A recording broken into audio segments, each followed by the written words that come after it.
दोस्तों, स्वागत है आपका ई स्पोर्ट्स दिस वीक में। बीजीआई सब सेमीफाइनल के पड़ाव तक पहुंच चुका है जी। आखिर सारे टियर 1 टीम्स कहां गए? लगता है मामला वाइल्ड कार्ड में तय होगा। एक बहुत ही बड़ा इवेंट भी आ रहा है उसके साथ साथ, सोचो ओलंपिक्स की तरह, लेकिन भाग दौड़ कम और गेमिंग बहुत ज्यादा। ई स्पोर्ट्स वर्ल्ड कप, दुनिया के सबसे बड़े टीम्स खेलेंगे इसमें। वैलोरेंट शांघाई मास्टर्स से ढेर सारे चर्चे और एक एक करके इंडियन रीजन के वैलोरेंट टीम्स भी टाटा बाय बाय बोलने लगे। इस बार शायद एमएलटी, शायद नहीं, सब डिस्कस करेंगे। चैनल पे नए हो तो सब्सक्राइब कर दो। शुरू करते हैं esports this week powered by global esports. शुरू करते हैं हमारे देश के सबसे बड़े ई स्पोर्ट्स इवेंट के साथ, बैटलग्राउंड्स मोबाइल इंडिया सीरीज 2024। यार एक बहुत ही नाजुक पड़ाव तक पहुंच चुका है, पता है। ये वाइल्ड कार्ड खत्म हो चुका है जिसमें 64 टीम्स 16 सेमीफाइनल स्पॉट्स के लिए लड़े। दूसरे 16 सेमीफाइनल स्लॉट्स फाइनल हो चुके हैं राउंड 4 से। जी हाँ, और दर्शकों को बताना चाहेंगे कि जो रीशफलिंग थी, जो रीग्रुपिंग थी, वो हो चुकी है और नए ग्रुप्स के साथ जो हमारी टीम्स हैं वो आज के दिन पे आपको खेलते हुए दिखाई देंगे। देखो, वाइल्ड कार्ड में राउंड 4 से 48 टीम्स आए और राउंड 3 से 16 टीम्स, एंड ये है फाइनल 16 टीम्स जिन्होंने सेमीफाइनल्स तक का सफर पक्का कर लिया अभी तक। अंडरडॉग्स ने तो कहरा मचा दिया है, लेकिन कुछ लोग भरोसा नहीं कर रहे इन पे कि लेजिट है या नहीं। देखो, प्राइम ई स्पोर्ट्स का ही देख लो, इतना मारा है कि लोग कह रहे हैं कि भाई लेजिट हो ही नहीं सकता। प्राइम ई स्पोर्ट्स के जोरो और शैंक्स की जोड़ी ने मचाया धमाल, अपने सुपर एग्रेसिव स्प्रेज और खतरनाक पुशेस के साथ किया लॉबी को डोमिनेट। देखते हैं, अभी तक कुछ प्रूव नहीं हुआ। वैसे दूसरे अंडरडॉग्स ने भी काफी अच्छा ही परफॉर्म किया है ना। एफएस, चेमिन, काफी सारे कंसिस्टेंट वेटरन्स भी हैं अभी तक। एक्सपार्क, जी जैसे टॉप टियर टीम्स भी हैं जिन्होंने सीना तान के सेमीज तक का सफर पूरा किया है। Worcester Esports last time were responsible for the win given to the players of Global Esports. This time they tried to take it away, but that is not going to happen. All 4 players alive and standing, and the players of TSW are pinned in that wooden shack. Utility barrage right on their heads, and with Sam pinned out, his destiny is written. Global Esports secure this last winner chicken dinner. हमारी team global e sports भाई round 4 में score का record ही तोड़ दिया। 80 point निकाले 2 chicken के साथ। Reckoning, team तमिलाज वर्सेस द ई स्पोर्ट्स, इनको भी थोड़ी ध्यान देनी पड़ेगी, बहुत अच्छी तरह से क्वालिफाई किया है। Global Esports have more finishes than total points by Team Tamilash. लेकिन यार फैन फेवरेट्स की बात करनी पड़ेगी, है ना। गॉड लाइक, सोल, भाई राउंड 4 में टॉप 4 आने का अता पता भी नहीं था। उन्हें अपना पड़ाव फिर से वाइल्ड कार्ड में करना पड़ा। देखो, मैं एक चीज कहना चाहूंगा, जिन ऑक्स ने भर भर के प्लेयर्स को सैलरीज दिया है ना, वो तो राउंड 4 तक भी नहीं पहुंच पाए। किसी का नाम नहीं लूंगा, समझने वाले समझ जाएंगे। देखो, सीन में प्लेयर्स की अगली पीढ़ी अब टेक ओवर करने लगी है, लेकिन स्नेहल जैसे लोग अभी भी अंडरडॉग्स पे इतना भरोसा नहीं करते, एंड राइटफुली सो, बिकॉज रोज कोई ना कोई हैकिंग स्कैंडल निकल रही है। भाई यूएसपी, एम बॉट, ऐसी चीजें इतनी फैल रही है ना कि आजकल तो ई स्पोर्ट्स स्टैट्स जैसे पॉपुलर न्यूज पेजेस ये रिपोर्ट करने लगे हैं कि भाई राउंड 4 में किसी ने हैक नहीं किया, कोई हैक करते हुए पकड़ा नहीं गया। क्या यार, एक जमाना हुआ करता था कि जब कोई टीम बैन होती थी हैकिंग की वजह से, तब ये क्लिपर्स और न्यूज वाले इसे रिपोर्ट करते थे। आज कोई बैन नहीं होता है, राउंड फ्रीली अच्छी तरह जाता है, तब इसके बारे में बात करते हैं जैसे कोई बड़ा न्यूज है। ये आपके हिसाब से हैरानी की बात नहीं है? देखो, क्राफ्ट ने तो अपनी तरफ से पूरी कोशिश कर ली है, क्योंकि उन्होंने तो प्लेयर्स के घरों में, ऑक्स के बूट कैंप्स में अपने एडमिन्स भेज दिए कि भाई मॉनिटर करो प्लेयर्स को, मेक श्योर करो कि वो चीट नहीं कर रहे। एडमिन भी आया हुआ था, पहले उन्होंने सबके डिवाइस चेक करे गेम स्टार्ट होने से पहले। गेम के बीच में भी हैंड कैम भी रिकॉर्ड हो रहा था, प्लस वो बंदा भी देख रहा था अपने आंखों से, प्लस वो बीच बीच में रिकॉर्ड भी करके आगे भेज रहा था। देखो, अभी सेमीफाइनल्स की बात की जाए तो वीक 1 होने वाला है 6 से 9 जून तक। इस फेज में टोटल 32 टीम्स खेलने वाली है, जिसमें से 8 टीमें ग्रैंड फाइनल्स में जाएंगी। अब आप पूछोगे बाकी 24 टीम्स का क्या होगा? वेल, वो खेलेंगी सेमीफाइनल्स वीक 2 में। फिर से एक बार और दंगल होगा और उधर से 8 टीमें जाएंगी ग्रैंड फाइनल्स में। 16 टीमों का ग्रैंड फाइनल का लॉबी बनेगा। भाई बीजीआई अभी तक बहुत मजेदार रहा है। The stories, the underdogs, the pros who have not made it, the casters, भाई सबको बहुत मजा आया है। देखते हैं आगे जाके होता क्या है। अभी के लिए बात करते हैं उस इवेंट के बारे में जो दुनिया भर में तहलका मचाने लगा है, ई स्पोर्ट्स वर्ल्ड कप। 4 जुलाई से शुरू हो रहा है, ये 24 अगस्त तक चलेगा। रियाद यानी कि सऊदी अरेबिया में होने वाला है। 20 अलग अलग गेम्स के टूर्नामेंट्स होंगे और प्राइस पूल लगभग 1000 करोड़, मजाक भी नहीं कर रहा, 1000 करोड़। भाई अब सारे गेम्स की बात कर लेते हैं, है ना।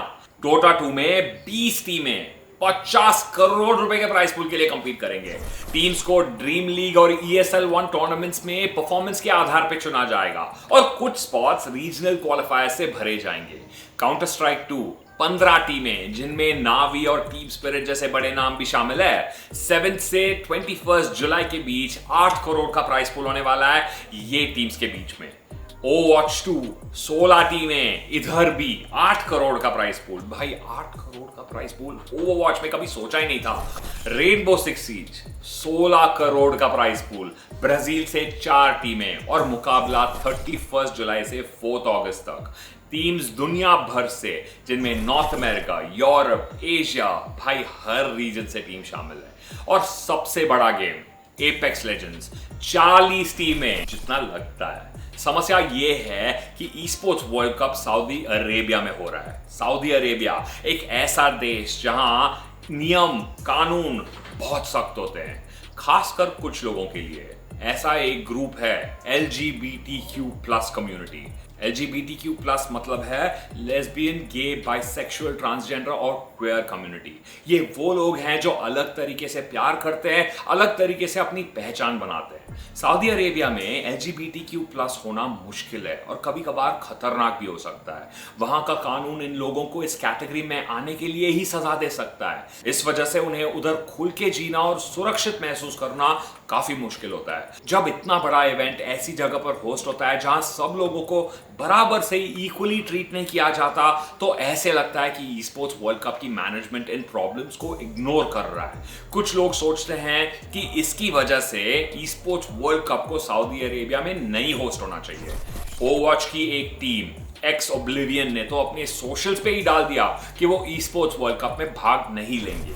इनफैक्ट 2 साल पहले मॉइस्ट ई स्पोर्ट्स ने सऊदी के GWB रॉकेट लीग इवेंट में से भाग लेने से मना कर दिया, इस एग्जैक्ट रीजन की वजह से। और पिछले साल ब्रिटिश ई स्पोर्ट्स और सऊदी ई स्पोर्ट्स फेडरेशन के बीच का एक पार्टनरशिप, भाई ढेर सारा कम्युनिटी क्रिटिसिज्म भी मिला उन्हें।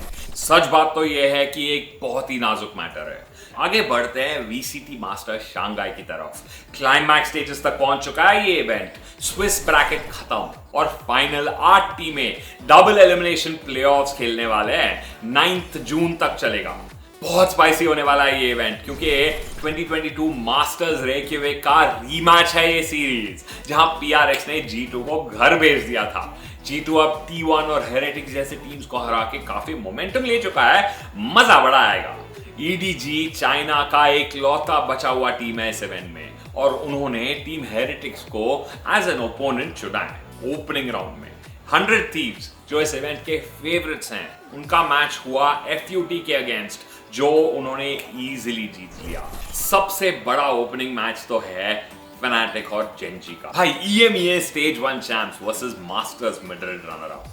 जेंजी पैसिफिक रीजन के सेकंड सीड होने के बावजूद टूर्नामेंट फेवरेट्स के तौर पे देखे जा रहे हैं। ई स्पोर्ट्स की दुनिया ने एक अंडरडॉग स्टोरी स्क्रिप्ट की है, लेकिन जेंजी को बताना ही भूल गए कि वही अंडरडॉग्स है। बाय द वे, मैं और वत्सल दोनों मास्टर्स फाइनल्स के लिए शंघाई जा रहे हैं, दिल से PRX और जेंजी को सपोर्ट करने के लिए। दैट गाय फ्रॉम VCT का कमबैक भाई आने ही वाला है, तो तैयार हो जाओ। बहुत मजा आएगा, मिस मत करना। मैं भी उधर से ढेर सारा content, exclusive behind the scenes content बेचते रहूंगा, जो आप सब ऋषि के चैनल पे देख सकते हो। और आजकल ऋषि ट्विच पे काफी स्ट्रीम कर रहा है, तो गो सब्सक्राइब टू हिम। अब चलते हैं कुछ स्पाइसी जूसी ड्रामा की तरफ, जो वैलोरेंट कम्युनिटी में वेव्स बना रहा है। सेंटिनल स्टार जैकरी ज़ेकिन पेट्रोन काफी मसले में है इस हफ्ते अपने स्ट्रीम पे दिए गए कमेंट की वजह से। ब्रैकेट प्रेडिक्शंस करते हुए मास्टर शंघाई के लिए उन्होंने कहा, Edward Gaming versus Team Heretics. I'm a hater. I'm a China hater. Fuck man, I got Heretics. I am a hater. I am a China hater. Fuck man, I got Heretics. देखो, आप सोच सकते हैं ये Chinese fans को बिल्कुल अच्छा नहीं लगा होगा। फैंस ने तो सोशल मीडिया पे ज़ेकिन को रेसिस्ट ही कह दिया। भसड़ मच गया एकदम से। कुछ कमेंट्स इतने वाइल्ड थे कि इंटरनेट ट्रोल्स भी शर्म से लाल हो गए थे, पता है। उनके एजेंट और रेडिट पर कुछ फैंस के मुताबिक जब ज़ेकिन ने खुद को चाइना हेटर कहा तो उनका मतलब ये था कि उन्हें वीसीटी रीजन के चांसेस पर डाउट है टूर्नामेंट में। ये चाइना एज अ कंट्री या लोगों के अगेंस्ट नहीं था, ये क्लासिक केस है लॉस्ट इन ट्रांसलेशन का। एक फ्रेज जो हर इंटरनेशनल ई स्पोर्ट्स प्लेयर के फोरहेड पे टैटू होना चाहिए यार। इसके बाद ज़ेकिन ने तुरंत सोशल मीडिया पे अपोलोजाइज किया, क्लैरिफाई करते हुए कि उनका कोई रेसिस्ट इंटेंशन नहीं था। उनकी हार्टफेल्ट अपॉलॉजी को बहुत लोगों ने अप्रिशिएट भी किया, जो रिकॉग्नाइज करते हैं कि ऐसे इंसिडेंट्स मिसअंडरस्टैंडिंग्स होते हैं यार, और कुछ नहीं। फिर भी ये एक रिमाइंडर है कि कैसे कुछ गलत शब्द एक आग की ज्वाला बन सकते हैं, स्पेशली इतने बड़े ग्लोबल ऑडियंस के सामने। दूसरी खबरों में, वैलोरेंट की दुनिया में रोस्टर चेंजेस इतनी तेजी तरह से हो रही है ना, तो it's a roller coaster ride यार। चालू करते हैं एपेक्स के साथ। वो अपने काउंटर स्ट्राइक और फोर्टनाइट डिविजन्स को पॉज कर रहे हैं ताकि वो सिर्फ वैलोरेंट पे फोकस कर सके। नेक्स्ट आता है एनआरजी पे। उन्होंने मार्क और डीमन वन को बेंच कर दिया है और एफएनएस और सॉम को ले रखा है, और एटलीस्ट रूमर्स तक यही चल रहा है, पता नहीं अभी तक अनाउंसमेंट नहीं आई है। ये मूव ने कंट्रोवर्सी भी स्पार्क कर दी क्योंकि डीमन वन एक्सेप्शनली परफॉर्म करते आ रहे हैं अभी तक, इस इवेंट के पहले भी। Thank you to all the fans. Thank you to everybody that supported us throughout our journey streaming. Hopefully you guys can support us competing as well. ये सब एक सोप ऑपरा की तरह है यार, बस ज्यादा हेडशॉट्स कम ड्रामेटिक लव ट्रायंगल्स है ना। एनीवे, ये थी इस हफ्ते की कहानियां ई स्पोर्ट्स की दुनिया से। अच्छा लगा तो सब्सक्राइब कर देना, लाइक भी कर देना। मिलते हैं अगले एपिसोड में, चलो बाय। और हाँ, अगला एपिसोड अगले ही हफ्ते आएगा, 1.5 महीने बाद नहीं। I am sorry for disappearing on you, but I am not going anywhere. I am back and I am back for good. Okay, thank you, see you in the next one.